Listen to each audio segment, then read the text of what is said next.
3ABN Latino se complace en presentar Anclas de la Verdad con el pastor Esteban Bor, la serie Verdades Eternas. ¿Qué tal, amigos? Y gracias por estar con nosotros en un nuevo programa de la serie Anclas de la Verdad. Anclas de la Verdad es una serie de programas en las cuales pastores, evangelistas, hombres de Dios traen la palabra de Dios, traen la verdad como un ancla firme que nos acerca y nos mantiene seguros en la verdad divina. Y en esta oportunidad, como ustedes habrán visto en la introducción, tenemos la gran alegría y el honor de traerles como presentador de este programa y de esta hora al pastor Esteban Bor. Muchos deben conocer al pastor Esteban Bor porque él es un predicador y un evangelista que ha presentado la palabra de Dios en todo el mundo. Los programas que ustedes van a ver en esta serie Anclas de la Verdad con el pastor Esteban Bor han sido grabados en la iglesia central de Fresno, iglesia de la cual el pastor Bor es el pastor. Y él ha tenido la gran amabilidad y el deseo de compartir con ustedes, con la audiencia de 3ABN Latino, una serie de programas en los cuales él abordará temas bíblicos muy importantes. Y en este programa y en esta oportunidad tendremos el título Jehová es la roca. El pastor Bor es oriundo de los Estados Unidos, nació en el estado de Wisconsin, pero se crió y vivió sus primeros años y su temprana educación en países latinoamericanos como Venezuela y Colombia, en donde aprendió el idioma español. Es por eso que el pastor Esteban Bor es conocido en muchos países de habla hispana. En este momento, después de muchos años de entregar su vida al servicio y a la predicación de la palabra de Dios, el pastor Esteban Bor es orador y es también director del ministerio de apoyo a la iglesia adventista denominado Secrets Unsealed, o también en español conocido como Secretos Revelados. Y este ministerio se dedica a esparcir la palabra de Dios, capitaneado por el pastor Esteban Bor. Vamos a tener su presentación y sus palabras en breves segundos, pero antes vamos a tener la oportunidad de escuchar una pieza musical a cargo de un joven que es de la isla hermosa de Puerto Rico y es nuestro amigo y hermano Edgar Ortiz. Edgar va a interpretar un precioso himno titulado En el Monte Calvario. Luego, después de esta preciosa melodía, en el Monte Calvario tendremos las palabras y la palabra de Dios en labios del pastor Esteban Bor. Que Dios nos bendiga al escuchar esta buena música y al escuchar su palabra en labios del pastor Bor.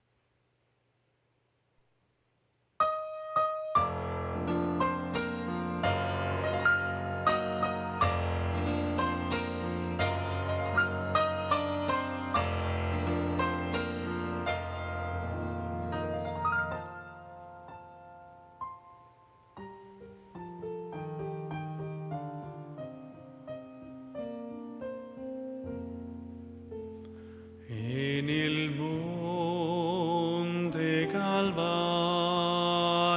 estaba una cruz, emblema de afrenta y dolor. Y yo amo esa cruz, do murió mi Jesús por salvar al más vil pecador.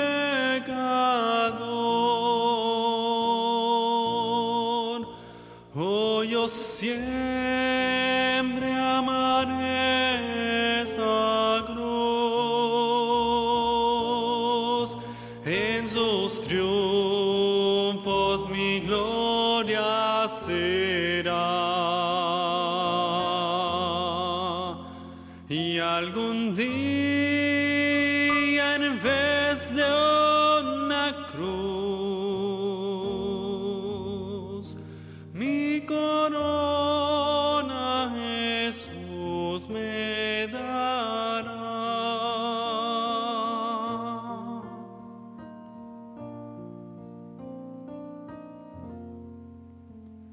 Yo seré siempre fiel a la cruz de Jesús, su oprobio con él llevaré.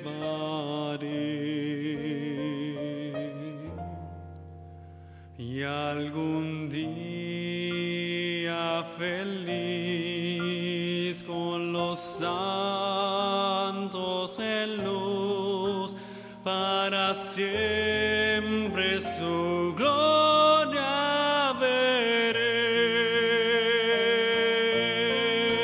Oh, yo siempre amaré esa cruz,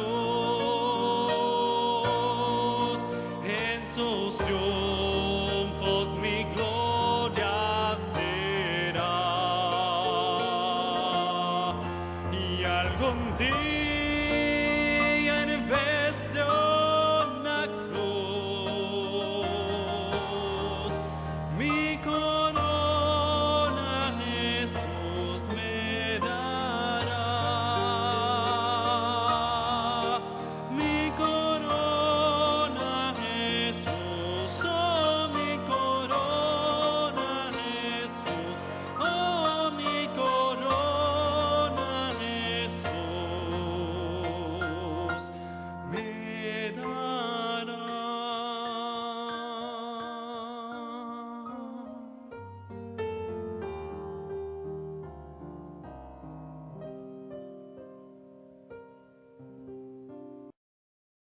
Mi corona Jesús me dará.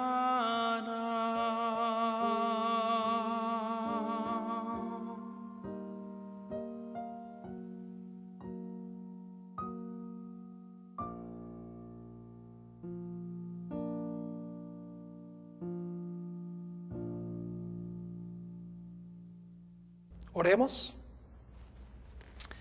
Nuestro querido y amante Padre Celestial, te agradecemos porque podemos venir con confianza ante tu trono en oración para pedir que tú nos bendigas con tu presencia. Te ruego, Padre, que abras nuestras mentes y corazones para recibir la semilla de la verdad. Que tú bendigas a todos los que están viendo esta programación a través de la televisión. Transforma, Señor, a los corazones. Y te damos gracias por escuchar nuestra oración, porque te lo pedimos en el nombre de Jesús. Amén. En nuestro primer tema hablamos sobre lo que vino a hacer el Señor Jesucristo a esta tierra en su primera venida. Nos dimos cuenta que vino primordialmente para vivir una vida perfecta y para morir por el pecado.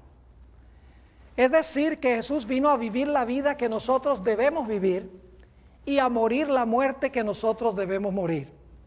De tal manera que cualquiera que venga a Él en fe, arrepentido y confesando sus pecados, el Señor Jesucristo toma su vida perfecta y su muerte y pone estos a la cuenta de aquel que cree y confía en Él.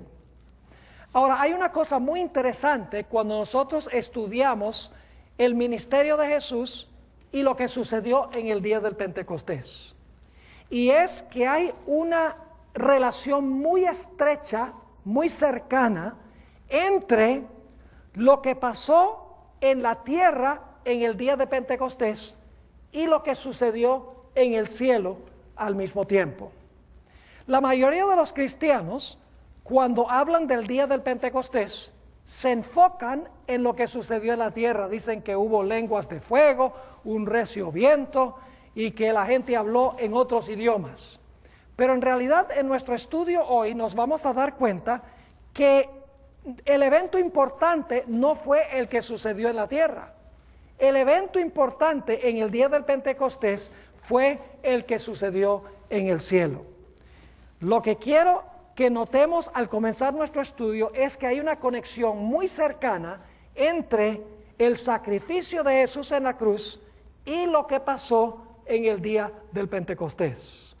Ahora, cuando examinamos las Escrituras, nos damos cuenta de algo muy interesante, y es que siempre tenemos en primer lugar un sacrificio y después del sacrificio cae fuego del cielo para consumir ese sacrificio. Y de esta manera Dios demuestra que Él acepta ese sacrificio. Quiero darles varios ejemplos de las Escrituras donde tenemos esta secuencia: sacrificio y luego el fuego de Dios mostrando que Él aprueba y acepta el sacrificio.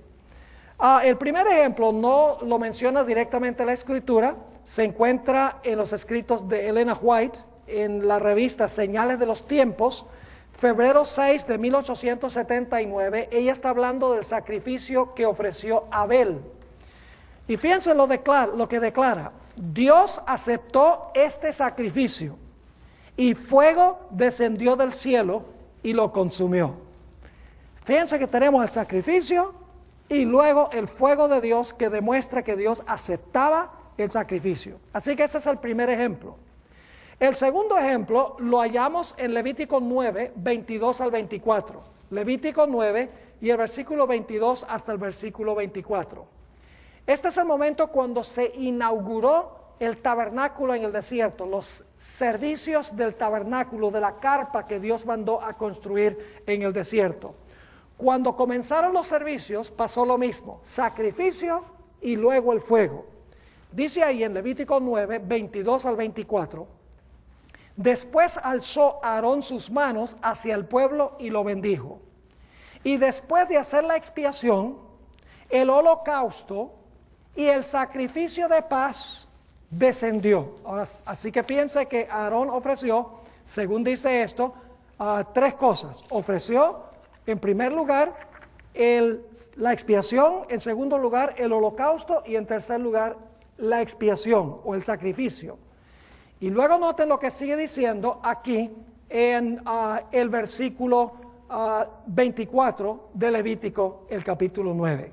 Dice, vamos a leer el versículo 23: y entraron Moisés y Aarón en el tabernáculo de reunión, y salieron y bendijeron al pueblo, y la gloria de Jehová se apareció a todo el pueblo. Ahora escuchen bien, después de los sacrificios, dice en el versículo 24, y salió fuego de delante de Jehová, y consumió el holocausto con las grosuras sobre el altar, y viéndolo todo el pueblo, alabaron y se postraron sobre sus rostros. Noten otra vez el mismo patrón: sacrificio y luego Dios llueve fuego para mostrar que aceptaba el sacrificio. El próximo ejemplo de este mismo patrón lo encontramos en Segunda de Crónicas, el capítulo 7 y el versículo 1. Segunda de Crónicas, el capítulo 7 y el versículo 1. Es la inauguración del templo que construyó Salomón. Cuando comenzaron los sacrificios en el templo, fíjense lo que sucedió. Dice en Segunda de Crónicas 7 y el versículo 1, cuando Salomón acabó de orar, descendió fuego de los cielos y consumió el holocausto y las víctimas, y la gloria de Jehová llenó la casa. Así que noten nuevamente: sacrificio y fuego, sacrificio y fuego. Noten otro ejemplo de esto en Primera de Crónicas, el capítulo 21 y el versículo 26. Aquí encontramos a David ofreciendo un sacrificio en la era de Ornán Jebuseo. Y fíjense que sucede lo mismo: el sacrificio y luego viene el fuego.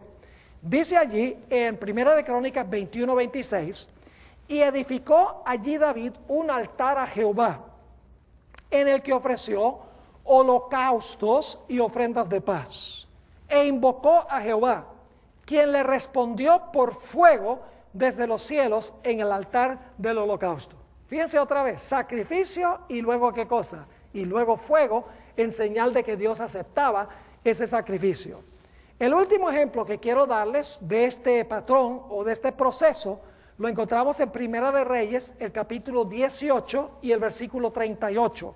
Primera de Reyes 18 y el versículo 38. Aquí encontramos al profeta Elías en el monte Carmelo. Acaba de colocar las víctimas sobre el altar. Y fíjense cómo Dios demostró que Él aceptaba el sacrificio que había ofrecido Elías. Dice allí en Primera de Reyes 18:38, entonces cayó fuego de Jehová y consumió el holocausto, la leña, las piedras y el polvo, y aún lamió el agua que estaba en la zanja. Viéndolo todo el pueblo se postraron y dijeron, Jehová es el Dios, Jehová es el Dios. Así que tenemos este patrón, sacrificio y fuego, sacrificio y fuego. Y vamos a ver que esto representaba que hay una relación entre el sacrificio de Cristo en la cruz y el fuego que cayó en el día del Pentecostés. Vamos a encontrar que el fuego que cayó en el Pentecostés fue un anuncio de parte de Dios de que el sacrificio de Cristo había sido aceptado por su Padre. Eso lo vamos a ver al seguir estudiando este tema. Ahora lo que quiero hacer es presentarles otra metáfora que la Biblia usa para ilustrar la misma verdad. Es decir, ya esta metáfora no es sacrificio y luego fuego, sino que se usan otros símbolos distintos, pero la lección que quiere Dios enseñar es la misma lección. Me refiero a los episodios en el Antiguo Testamento a donde salió agua de la roca. ¿Recuerdan esas experiencias? Vamos a leer la primera. Éxodo, el capítulo 17 y el versículo 1 al 6. Y recuerden que esto enseña la misma lección que el sacrificio y el fuego, pero con diferentes simbolismos, con diferentes ilustraciones. Dice allí en Éxodo 17 y el versículo 1, toda la congregación de los hijos de Israel partió del desierto de Sin por sus jornadas conforme al mandamiento de Jehová y acamparon en Refidim y no había agua para que el pueblo bebiese. Y altercó el pueblo con Moisés y dijeron, danos agua para que bebamos. Y Moisés les dijo, ¿por qué altercáis conmigo? ¿Por qué tentáis a Jehová? Así que el pueblo tuvo allí sed y murmuró contra Moisés y dijo, ¿por qué nos hiciste subir de Egipto para matarnos de sed a nosotros, a nuestros hijos y a nuestros ganados? Entonces clamó Moisés a Jehová diciendo, ¿qué haré con este pueblo? De aquí a un poco me apedrearán. Y Jehová dijo a Moisés, pasa delante del pueblo y toma contigo de los ancianos de Israel y toma también en tu mano tu vara con que golpeaste el río y ve. El río aquí es una referencia al Mar Rojo. Sigue diciendo, he aquí que yo estaré delante de ti allí sobre la peña en Horeb y golpearás la peña y saldrán de ella aguas y beberá el pueblo, y Moisés lo hizo así en presencia de los ancianos de Israel. Ahora, en esta historia hay tres símbolos. En primer lugar tenemos una roca, en segundo lugar tenemos una vara, y en tercer lugar tenemos el agua que sale de la roca cuando la vara golpea la roca.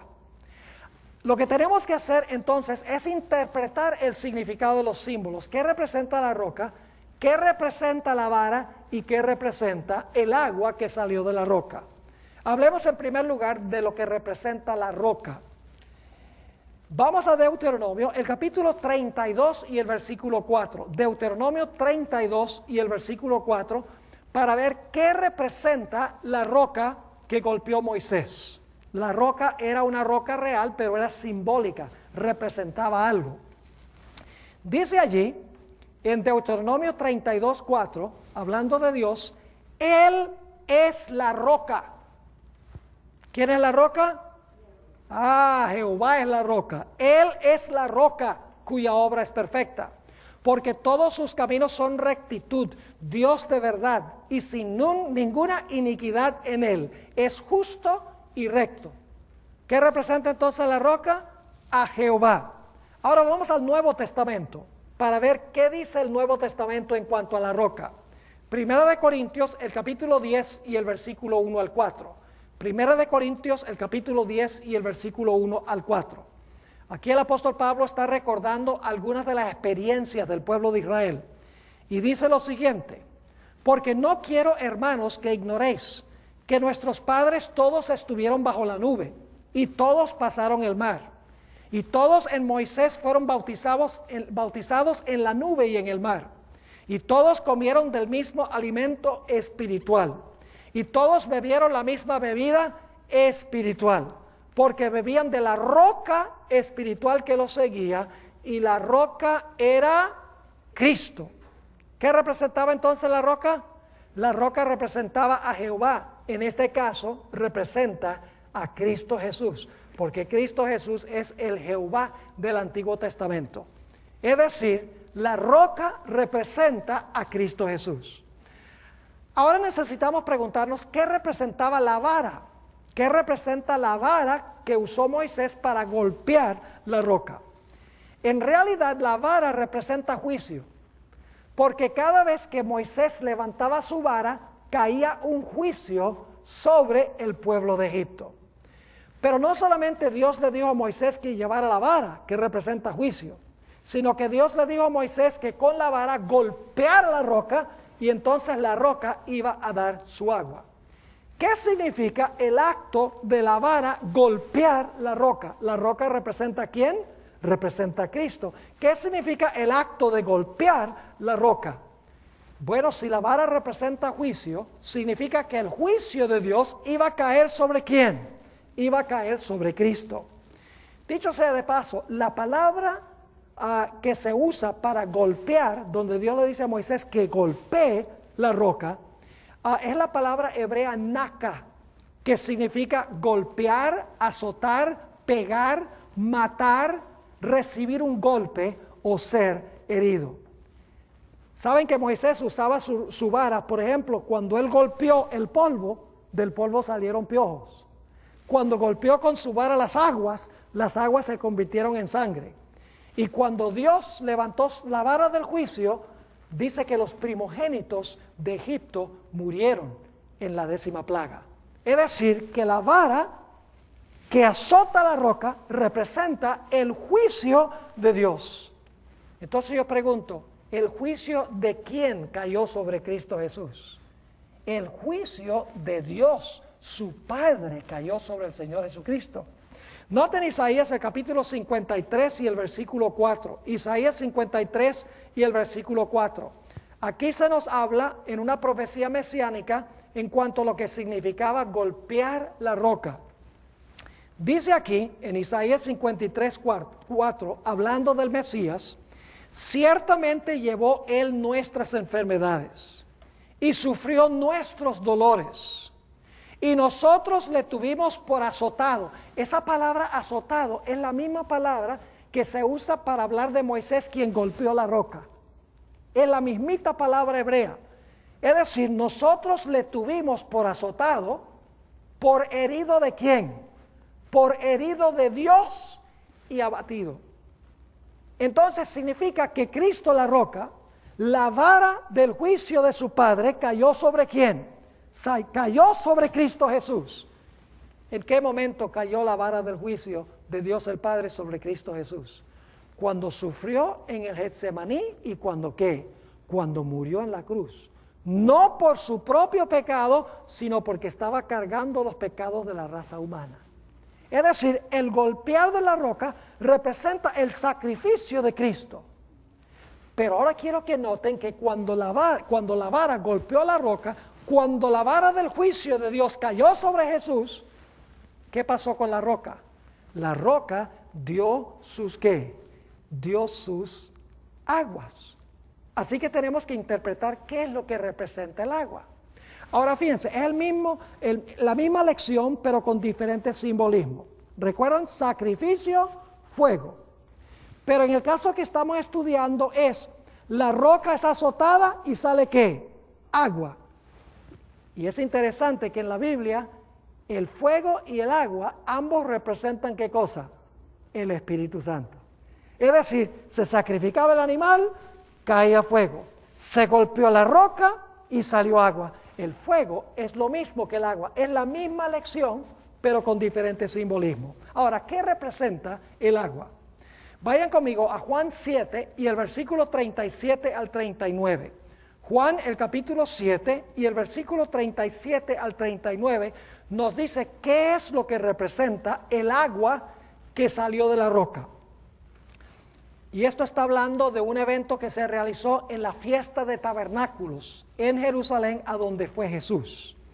Dice allí, en el último y gran día de la fiesta, Jesús se puso en pie y alzó la voz diciendo, si alguno tiene sed, venga a mí y beba. ¿Quién es la roca? Jesús. Jesús dice, si alguien tiene sed, venga a mí, que soy la roca, ¿y qué? Y beba el agua que va a salir de mí. Ahora, ¿a qué se refería Jesús? Versículo 38. El que cree en mí, como dice la Escritura, de su interior correrán, ¿qué cosa? Ríos de agua viva. Ahora, quiero que noten algo muy interesante aquí. Jesús dice, si tú tienes sed, ven a mí, ¿y qué? Ven a mí y bebe. Pero luego dice que cuando nosotros bebemos, de nuestro interior, ¿qué cosa? Fluyen las aguas que bebimos para beneficiar y ayudar a otras personas. Es decir, bebemos del agua y luego entonces el agua sale de nuestro interior a otras personas. Recibimos, en otras palabras, para dar. Ahora, ¿a qué se refería Jesús? Dice en el versículo 39, esto dijo del Espíritu. Fíjense que el agua representa el Espíritu. Esto dijo del Espíritu, que habían de recibir los que creyesen en Él. Pues aún no había venido el Espíritu Santo porque Jesús no había sido aún que glorificado. Es decir, que el salir del agua de Cristo representa el derramamiento del Espíritu Santo en el día del Pentecostés como resultado del sacrificio del Señor Jesucristo. Déjenme darles otra ilustración para que podamos entender este asunto. Cuando salimos una noche y vemos la luna en el cielo, una luna llena, una luna romántica, miramos la luna y decimos, ¡ay, qué bella está la luna esta noche! Mire qué iluminada está. ¿Sabe lo que realmente deberíamos decir? Deberíamos decir, ¡ay, mire qué lindo está el sol esta noche! ¿Por qué razón? Porque la luna no tiene luz. La luz de la luna es la luna que recibe del sol y luego la proyecta a la tierra. ¿Verdad que sí? Es decir, por eso debemos decir, ¡ay, qué lindo está el sol esta noche! Que está brillando sobre la luna y entonces la luna brilla a la tierra. El Señor Jesucristo dijo, yo soy la luz del mundo. Pero también dijo, vosotros sois la luz del mundo. En Juan 9:5 dijo, yo soy la luz del mundo. En Mateo 5:14 al 16 dice, vosotros sois la luz del mundo. Ahora, ¿quién entonces es la luz del mundo? ¿Es Jesús o somos nosotros? Bueno, Jesús es el sol y nosotros somos lunas. Jesús brilla en nuestra vida y luego nosotros brillamos a otros. Es otra forma de decir que nosotros venimos a Jesús, creemos en Él, bebemos el agua que Él nos da, el Espíritu Santo, y entonces luego nosotros llegamos a ser una fuente de agua para otras personas. A eso se refería Jesús cuando habló de venir a Él para beber las aguas. Noten 1 Corintios, el capítulo 12 y el versículo 13. 1 Corintios, el capítulo 12 y el versículo 13. Aquí dice claramente que el agua representa el Espíritu Santo. Dice allí, porque por un solo Espíritu fuimos todos bautizados en un cuerpo, sean judíos o griegos, sean esclavos o libres, y a todos se nos dio ¿a qué? A beber de un mismo Espíritu. ¿Qué representa entonces el agua? El Espíritu Santo. Jesús cae bajo la vara del juicio de Dios, es decir, muere en la cruz. Y como resultado Jesús en el día del Pentecostés, ¿qué le da a su pueblo? Le da el Espíritu Santo para que cuando ellos reciben al Espíritu Santo puedan ir a predicar para también impartir el don o para impartir la bendición que ellos recibieron a otras personas. Quiero que notemos que hay un segundo episodio en cuanto a la roca, una segunda historia en cuanto a la roca en el Antiguo Testamento.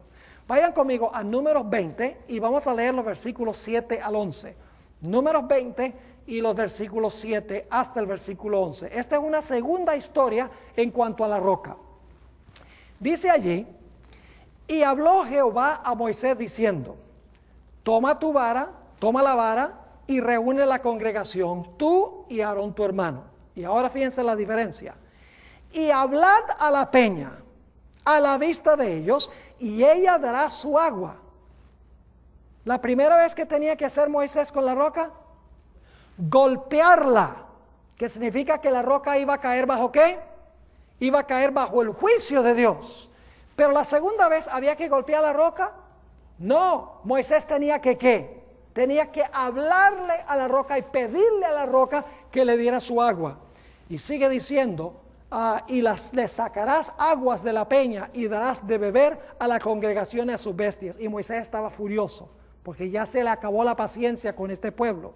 Dice, entonces Moisés tomó la vara de delante de Jehová, como él le mandó. Y reunieron Moisés y Aarón a la congregación delante de la peña. Y les dijo, oíd ahora, rebeldes, ¿os hemos de hacer salir aguas de esta peña?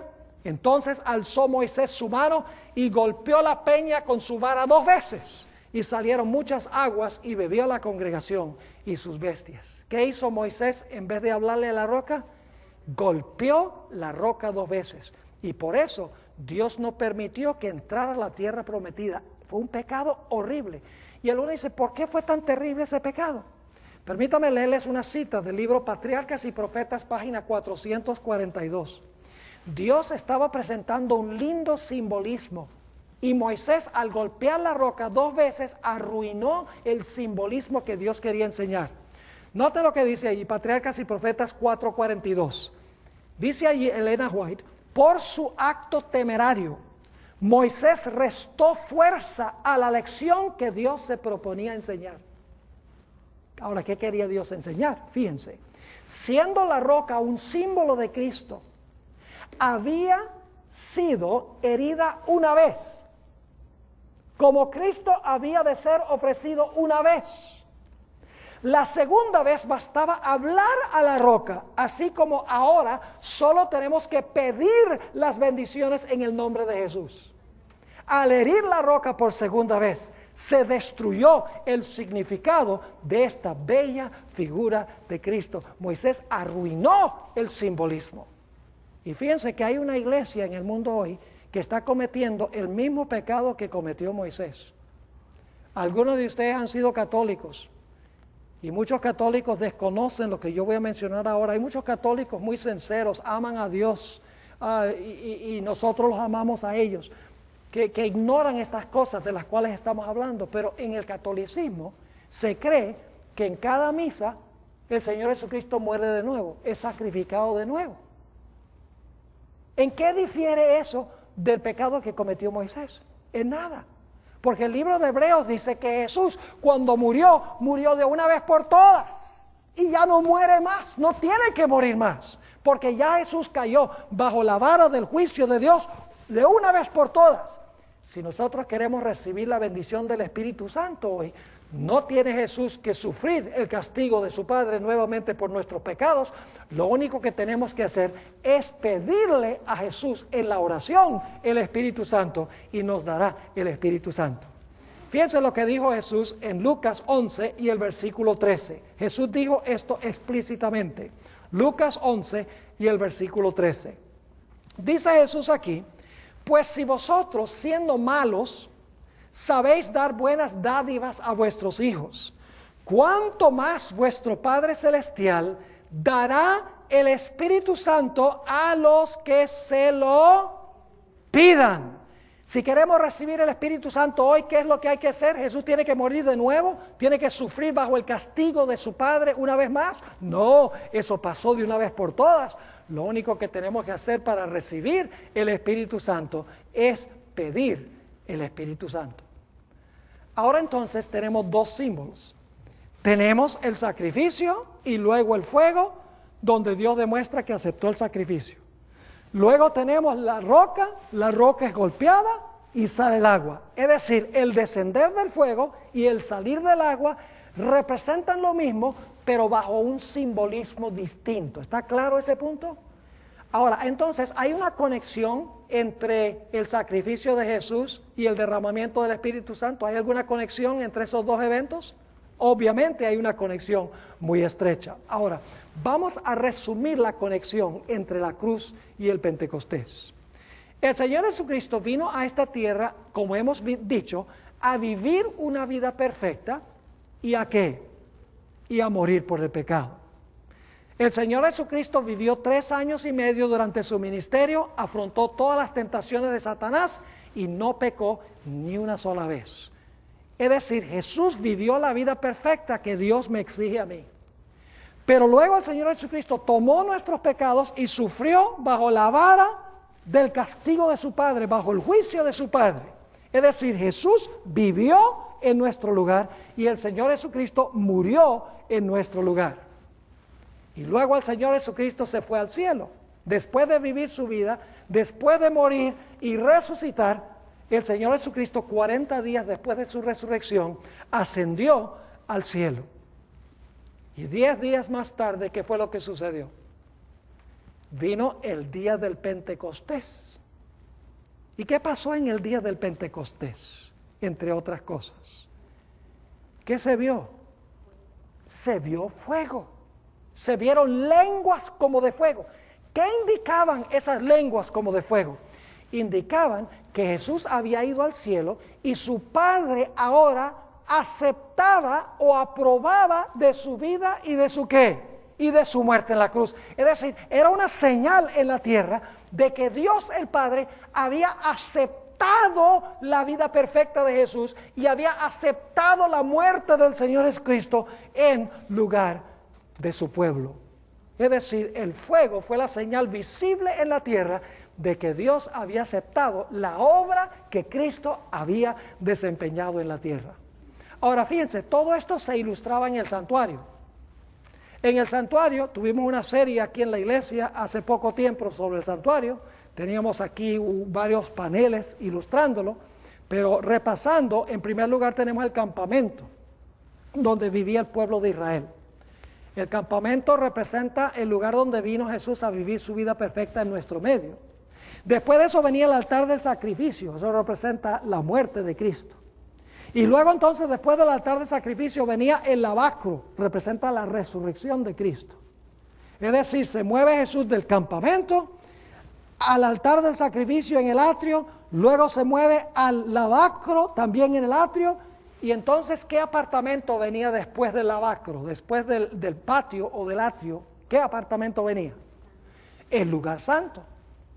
La mayoría de las iglesias enseñan que Cristo, cuando terminó su obra en la tierra, fue directamente al lugar santísimo. Pero no puede ser, porque Jesús estaba siguiendo la secuencia del santuario, vivió su vida perfecta en nuestro medio en el campamento, sufrió la muerte en el altar que representa la cruz.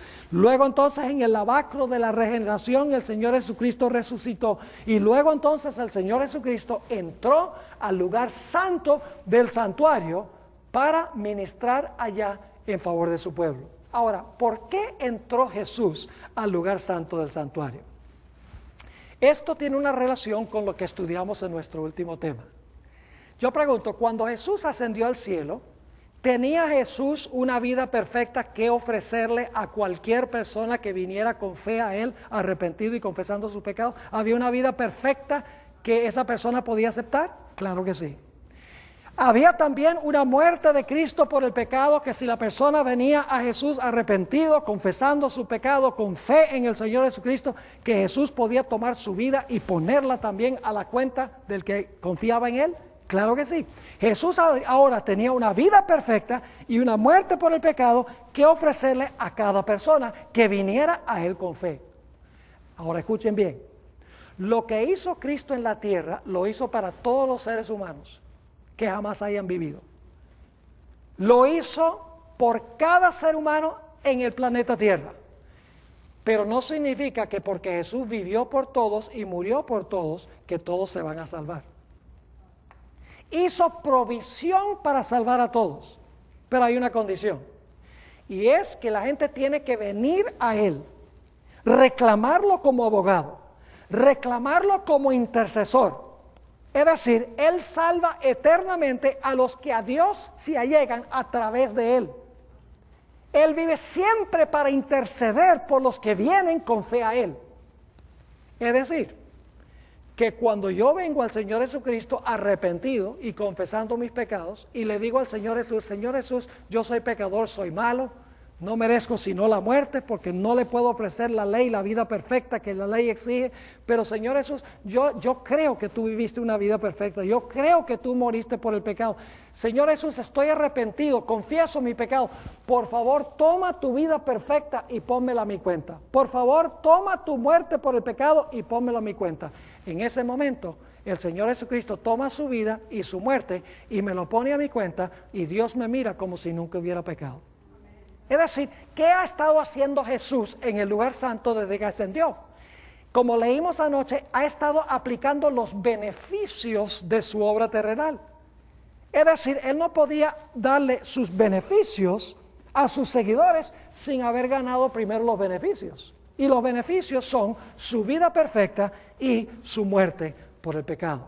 Ahora quiero que vayamos por unos momentos al libro de Apocalipsis, el capítulo 4 y el versículo 5. Apocalipsis, el capítulo 4 y el versículo 5. Le voy a contar una historia muy interesante en cuanto a Apocalipsis 4. En otros temas donde yo he predicado, he expuesto plenamente el contenido de Apocalipsis 4, así que aquí solamente lo voy a resumir. En Apocalipsis, el capítulo 4, tenemos nosotros el gran cuarto o el lugar a donde el Señor Jesucristo va a ir en el momento de su ascensión. En realidad es el lugar santo. Y si ustedes leen Apocalipsis 4, van a descubrir que presentes allí están, en primer lugar, Dios el Padre está sentado sobre un trono. Y luego dice que alrededor del trono habían 24 tronos, que son los 24 ancianos. Y luego en medio del trono hay 4 seres vivientes, que son querubines y serafines. Y luego dice, y vamos a leerlo, Apocalipsis el capítulo 4 y el versículo 5, nos dice que había otro personaje allí que se presenta simbólicamente. Dice en el versículo 5, y del trono salían relámpagos y truenos y voces. Y delante del trono, escuchen bien, ardían ¿qué cosa? 7 lámparas de fuego, las cuales son los 7 espíritus de Dios. ¿Qué estaba delante del trono? Dice que estaba delante del trono 7 lámparas de fuego. ¿Y qué representa las 7 lámparas de fuego? Los 7 espíritus de Dios. Y usted dice, ¿entonces son 7 Espíritus Santos? No. El número 7 significa ¿qué? Totalidad, algo completo, algo total. Es decir, el Espíritu Santo estaba presente delante del trono en su totalidad, estaba completo, en su plenitud, estaba allí. Entonces en el capítulo 4 tenemos, muy interesante, está Dios el Padre allí, están los 24 ancianos, que son los que representan los mundos que nunca pecaron, están los querubines y los serafines, que son los 4 seres vivientes, está la plenitud del Espíritu Santo delante del trono, representado por los 7 candeleros que están ardiendo. Pero cuando uno lee el capítulo 4, no se encuentra Jesús allí, ni tampoco está la hueste de los ángeles. Uno dice, bueno, ¿y dónde estaba Jesús y a dónde estaban los ángeles? Y cuando uno lee Apocalipsis 4, es interesante que todos los himnos que entonan los 24 ancianos y los 4 seres vivientes son himnos en honor al que está sentado en el trono, porque Él es el Creador. No se menciona nada de redención en el capítulo 4. Toda la alabanza es en pro del Creador. Y termina el capítulo 4 y uno dice, bueno, ¿y a dónde estaba Jesús? ¿Y a dónde estaban los ángeles? ¿Y por qué es que se estaba alabando al que estaba en el trono por ser el Creador y no se dice nada de la redención? La respuesta es que en el capítulo 5 ahora llega Jesús, en el capítulo 5. Y llega con los ángeles. Quiero leer Apocalipsis el capítulo 5 y el versículo 6. Apocalipsis 5, 6. En realidad en el capítulo 4 se está preparando el salón a donde va a venir Jesús cuando ascienda al cielo. En el capítulo 5 es el momento cuando Jesús llega allá. Dice en Apocalipsis 5 y el versículo 6, y miré, y vi que en medio del trono y de los 4 seres vivientes, y en medio de los ancianos, estaba en pie un ¿qué? Un cordero como inmolado. ¿Qué significa eso? Inmolado. Un cordero que había sido ¿qué? Sacrificado. Pero pregunto, ¿estaba vivo el cordero cuando Juan lo vio? Sí, porque estaba parado. Es decir, esto está hablando del momento cuando Jesús fue al cielo después de su ¿qué? Después de su muerte en la cruz, después de tener las heridas en sus manos y en sus pies. Ahora sigue diciendo, y miré y vi que en medio del trono y de los 4 seres vivientes y en medio de los ancianos estaba en pie un cordero como inmolado, que tenía 7 cuernos y 7 ojos. Ahora escuchen con cuidado. los cuales son los que 7 espíritus de Dios, pero ahora fíjense que va a decir algo muy interesante en cuanto a los 7 espíritus. En el capítulo 4 dice que los 7 espíritus estaban sencillamente ¿qué? Delante del trono. Pero ahora Dios va a hacer algo con los 7 espíritus. Dios va a hacer algo con la plenitud del espíritu. ¿Qué es lo que va a hacer? Dice en la última parte del versículo, los cuales son los 7 espíritus de Dios que enviados por toda la tierra. ¿A qué momento se refiere eso cuando dice que la plenitud del Espíritu Santo es enviado a la tierra? Está hablando del momento cuando el Señor Jesucristo derramó ¿qué? El Espíritu Santo en el día del Pentecostés. Elena G. White tiene un comentario muy interesante en el libro Historia de la Redención, página 405. Y también quiero animarles, por la premura del tiempo no lo podemos leer, pero las últimas 3 páginas del Deseado de todas las gentes describen esta escena de la ascensión de Jesús y lo que acabamos de notar en Apocalipsis 4 y 5. Resumiendo, ahí la hermana White dice que cuando Jesús ascendió al cielo, los ángeles que lo acompañaban, la muchedumbre angélica, estaba cantando y estaba alabando a Dios y estaba cantando el himno de victoria de Jesús, porque venía del campo de batalla con las heridas, pero la había ganado a Satanás. Y dice que cuando llegó a la santa ciudad, las puertas se abrieron, Jesús entró, los ángeles estaban cantando, cuando de repente Jesús levantó las manos y dijo, shh, no canten, tengo que ir ante la presencia de mi Padre. Y el Señor Jesucristo entró delante de su Padre, le mostró las señales de los clavos en las manos, las señales de los clavos en los pies, le mostró la herida en su costado, las heridas en su sien, y le dijo, Padre, he dado mi vida cargando los pecados de la raza humana. He vivido una vida perfecta. Padre, yo necesito saber si lo que yo hice es suficiente para salvar a mi pueblo, para que ellos puedan venir hasta conmigo acá. Por favor, Padre, quiero estar seguro. Dime si mi vida y mi muerte son aceptados ante ti. Y dice ahí la hermana White que el Padre abrazó a su hijo, le dijo, tu vida y tu muerte son suficientes para traer aquí a tu pueblo algún día. Y entonces el Padre dice, adórenle todos los ángeles de Dios. Y los ángeles prorrumpen en una alabanza triunfal que hace sacudir los atrios del cielo. Y entonces Jesús derrama el Espíritu Santo y se ven en la tierra las lenguas de fuego. Dios estaba diciendo, las lenguas de fuego son una indicación de que el Padre aceptó el sacrificio y la vida del Señor Jesús. Hay una conexión entonces entre el sacrificio de Cristo y lo que sucedió en el día del Pentecostés. Absolutamente. Noten lo que dice la hermana White en Historia de la Redención, página 405. Dice, el rasgamiento del velo del templo demostró que los sacrificios y los ritos judaicos ya no serían aceptados. El gran sacrificio ya había sido ofrecido y aceptado. ¿Qué había pasado? El sacrificio había sido ¿qué? Ofrecido y ¿qué más?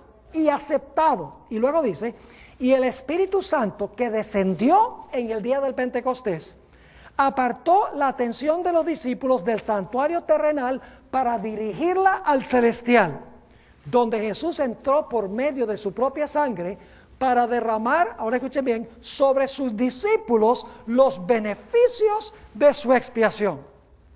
Es decir, empezando después del día del Pentecostés, Jesús dice, ahora el fuego demuestra que el sacrificio es aceptado, ahora yo estoy dispuesto de aceptar clientes. El santuario está abierto. Ahora individualmente ustedes pueden venir y pueden, arrepentidos y confesando sus pecados, pueden reclamar mi vida y mi muerte, y entonces yo voy a poner eso a su cuenta. Y eso es lo que los discípulos debían ir a ¿qué? A predicar. Y entonces la gente que recibía el mensaje, ellos también se iban a arrepentir, también iban a confesar, también iban a recibir el Espíritu Santo, y luego entonces iban a salir a contarle a otras personas. Y esas personas se iban a arrepentir, iban a confesar, iban a confiar en Jesús, iban a recibir el Espíritu Santo, y esos entonces iban a anunciar el Evangelio a otras personas. De tal manera que el Evangelio iba a llenar al Imperio Romano, y así exactamente fue que sucedió. Ahora, ¿cuál era la misión de los discípulos entonces? Vamos a ir a Hechos, el capítulo 1 y el versículo 7 y 8. Hechos, el capítulo 1 y y el versículo 7 y 8. Yo pregunto, ¿los apóstoles habían bebido del agua, sí o no? ¿Recibieron el Espíritu en el día de Pentecostés? ¿Cómo no? Y ahora Dios le dice a ellos, ¿qué cosa? Le dice, bueno, ustedes tomaron el agua, ahora ustedes sean fuente de agua para otros. ¿Recuerdan lo que dijo Jesús en Juan el capítulo 7? Ahora fíjense lo que dice Hechos 1, 7 y 8. Y les dijo, no os toca a vosotros saber los tiempos o las sazones que el Padre puso en su sola potestad. Ahora escuchen bien, pero recibiréis poder. ¿Cuál poder era ese? El del Espíritu Santo. ¿Para qué iban a recibir poder? ¿Para edificarse ellos personalmente? No, señor. El Espíritu Santo no se derrama para edificación personal. Sigue diciendo, recibiréis poder cuando haya venido sobre vosotros el Espíritu Santo y me seréis ¿qué? ¿Por qué reciben poder? Para que fueran ¿qué? Me seréis testigos en Jerusalén, en toda Judea, en Samaria y hasta lo último de la tierra. Es decir, la roca había sido golpeada, el agua había derramado su agua, la roca había derramado su agua, los discípulos bebieron el agua en el día del Pentecostés y ahora ellos, de su vientre fluye agua para bendecir a otras personas. Y el proceso sigue y sigue y sigue. Quiero terminar relatándoles una historia que encontramos en Juan el capítulo 4. La historia de la mujer samaritana. Jesús se encontró con ella un día a mediodía. La gente no iba a sacar agua a mediodía porque era demasiado caliente, pero ella fue a mediodía porque tenía una vida medio turbia moralmente. Entonces no quería que nadie la viera. Y Jesús estaba sentado ahí viéndola y le dice, dame agua de beber. Y la mujer le dice a Jesús, ¿y cómo es que tú siendo judío hablas con una samaritana? Y Jesús le dice, mira, si tú supieras quién habla contigo, tú me pedirías agua. Tú bebes esta agua de aquí y vuelves a tener sed. Pero si tú bebieras del agua que yo te doy, no volverías a tener sed jamás. Vamos a leer los versículos. Se encuentran en Juan el capítulo 4 y el versículo 13 y 14. Juan 4, 13 y 14. Respondió Jesús y le dijo, cualquiera que bebiere de esta agua volverá a tener sed. Es decir, del agua del pozo de Jacob. Mas el que bebiere del agua que yo le daré, ¿y qué agua es esa? ¿El qué? El Espíritu Santo. Mas el que bebiere del agua que yo le daré, no tendrá sed jamás, sino que el agua que yo le daré, escuchen bien, será en él una ¿qué? Una fuente de agua que salte para vida eterna. Si tú bebes del agua, tú entonces te vuelves una ¿qué? Una fuente de agua. Porque si tú bebes el agua, tú tienes el agua por dentro y entonces ahora tú puedes dar a beber a otros. Ahora esta mujer tomó muy en seriamente lo que dijo Jesús. Se fue. El Señor Jesucristo trajo salvación a su alma. Dijo, yo creo, te acepto como el Mesías. Y vino la salvación a su alma. ¿Saben qué fue lo que hizo la mujer de primerito?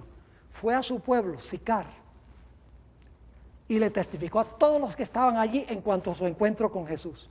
Le dijo, he encontrado al que yo creo que es el Mesías. Mientras tanto llegaron los discípulos, torpes como siempre.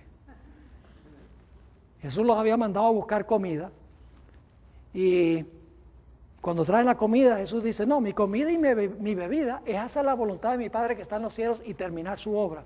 Y los discípulos dicen, bueno, a lo mejor alguien le trajo comida cuando estábamos por allá buscando comida. No entendían. Y luego entonces dice que Jesús apuntó, dice, ¿ustedes no han oído que faltan 4 meses para la cosecha? Dice, no faltan 4 meses. Dice, miren los campos, están blancos y listos para la cosecha. No estaba mostrando Jesús campos de cebada ni campos de trigo. Dicen el deseo de toda la gente que estaba apuntando a todo el pueblo de Sicar que venía con la mujer para escuchar las palabras de vida que tenía Jesús. Esta mujer había bebido del agua y ahora se tornó fuente de agua, fue y testificó a otros en cuanto a las grandes cosas que Jesús había hecho por ella. Quiero terminar leyendo una cita en el libro El Ministerio de Curación, páginas 69 y 70, sobre esta experiencia. Tan pronto como halló al Salvador, la mujer samaritana que habló con Jesús junto al pozo de Jacob, trajo otros a él. Así dio pruebas de ser una misionera más eficaz que sus propios discípulos. Ellos no vieron en Samaria indicios de que fuera un campo alentador. Fijaban sus pensamientos en una gran obra futura, como nosotros. Cuando se derrama el Espíritu Santo, hacemos una cosa grande. No, dice, fijaban sus pensamientos en una gran obra futura y no vieron que en su derredor había una mies que cegar. Pero por medio de la mujer a quien ellos despreciaron, toda una ciudad llegó a oír a Jesús. Ella llevó enseguida la luz a sus compatriotas. Y luego comenta ella, esta mujer representa la obra de una fe práctica en Cristo. Cada verdadero discípulo nace en el reino de Dios como misionero. Apenas llega a conocer al Salvador, desea hacerlo conocer a otros. La verdad salvadora y santificadora no puede quedar encerrada en su corazón. El que bebe del agua viva llega a ser una fuente de vida. El que recibe se transforma en un dador. Así que si nosotros no sentimos ningún deseo de compartir con otras personas lo que Dios ha hecho con nosotros, es porque Dios no ha hecho nada con nosotros. Todo aquel que tiene conexión con la fuente de la luz, impartirá luz. Y es mi oración que nosotros seamos impartidores de luz. Oremos. Padre, te damos gracias por estas historias maravillosas en tu santa palabra. Podemos ver cómo todas las historias de la Biblia compaginan y se relacionan una con la otra. Te damos gracias porque estuviste dispuesto a enviar a Jesús para vivir en nuestro lugar y para morir por nuestros pecados. Y porque Jesús ascendió y hoy está en el santuario recibiendo clientes, recibiendo a aquellos que se acercan a Él con fe.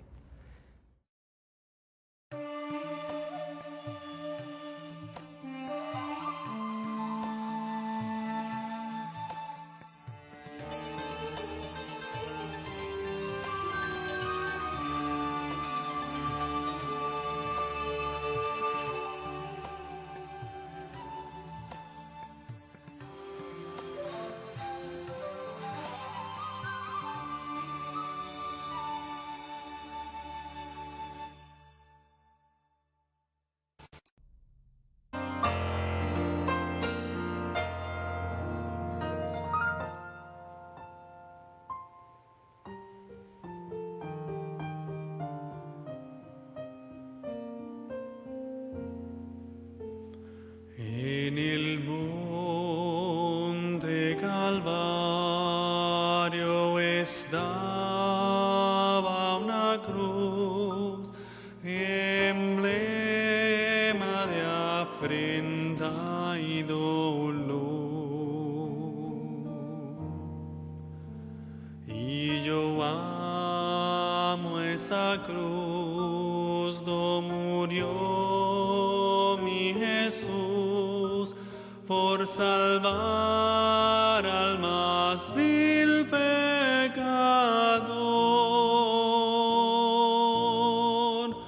Oh, yo siempre amaré esa cruz, en sus triunfos mi gloria será. Denominado Secrets Unsealed, o también en español conocido como Secretos Revelados. Y este ministerio se dedica a esparcir la palabra de Dios, capitaneado por el pastor Esteban Bor. Vamos a tener su presentación y sus palabras en breves segundos, pero antes vamos a tener la oportunidad de escuchar una pieza musical a cargo de un joven que es de la isla hermosa de Puerto Rico y es nuestro amigo y hermano Edgar Ortiz. Edgar va a interpretar un precioso himno titulado En el Monte Calvario. Luego, después de esta preciosa melodía, en el Monte Calvario tendremos las palabras y la palabra de Dios en labios del pastor Esteban Bor. Que Dios nos bendiga al escuchar esta buena música y al escuchar su palabra en labios del pastor Bohr.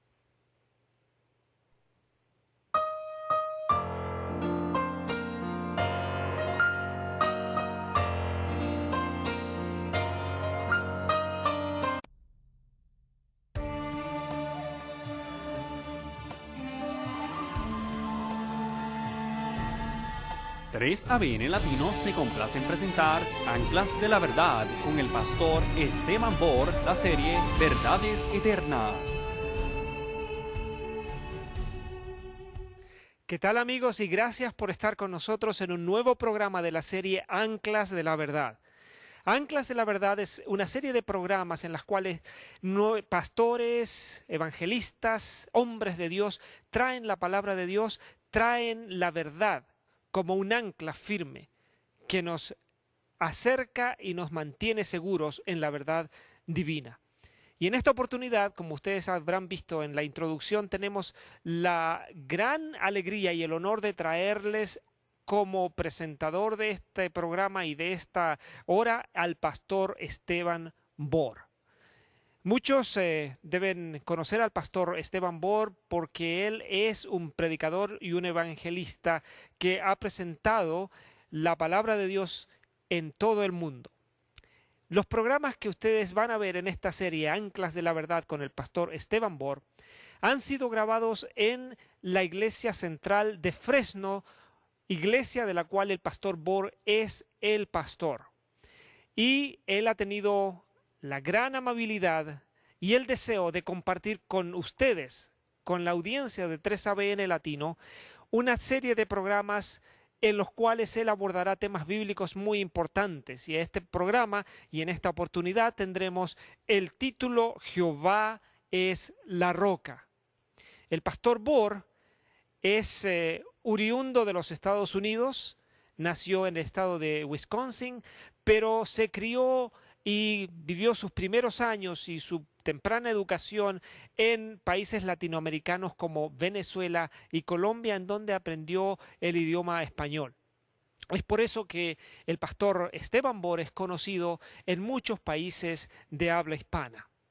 En este momento, después de muchos años de entregar su vida al servicio y a la predicación de la palabra de Dios, el pastor Esteban Bohr es orador y es también director del Ministerio de Apoyo a la Iglesia Adventista. Algún día en vez de una cruz,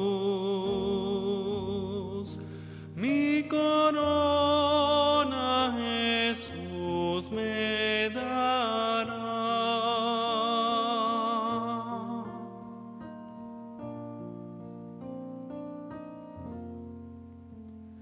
Yo seré siempre fiel a la cruz de Jesús, su oprobio con él llevaré.